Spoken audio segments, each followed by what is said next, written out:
Hello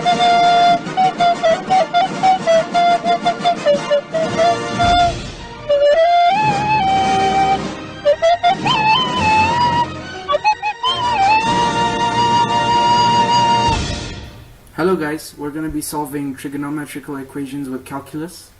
So we have the formula 2 sine squared x minus cosine of x equals 1 for 0 cannot be greater than or is equal to x, which cannot be greater than or equal to 2 pi. So here, as you can see, we're doing 2 sine squared x, and according to trigonometrical laws, we can say that 2 sine squared x minus cosine squared of x equals 1, which makes sine squared of x equal to 1 minus cosine squared of x. We're doing this because we want to be able to use only cosine terms in this quadratic equation.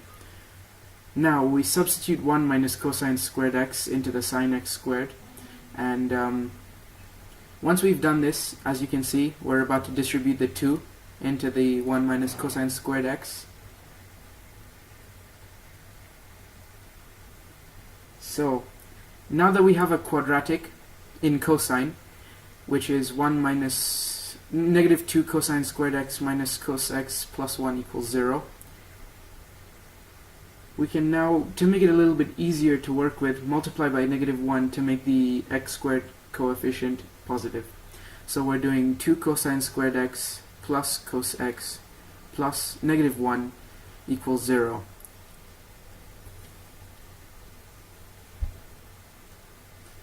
Now, once we factor this, or factorize it, we get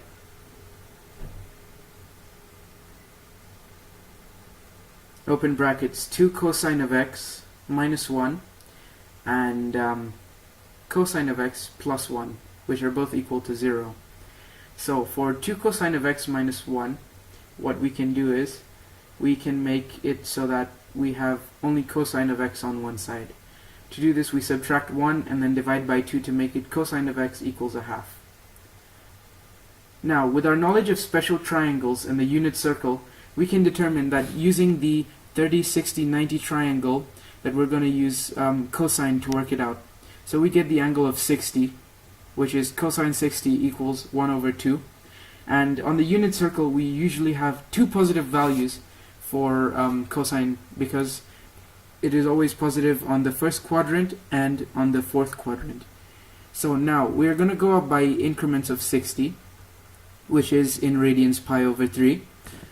And we go, the first time it's positive is in the first quadrant, where we get pi over 3. We then keep going on past the third quadrant and into the fourth quadrant, where once again cosine is positive, which is where we get 5 pi over 3. Hence we can say that cosine of x equals to pi over 3 or 5 pi over 3, and when cosine of x is equal to negative 1, cosine of x is always equal to pi. Thank you for watching. I hope you learned something. Bye bye.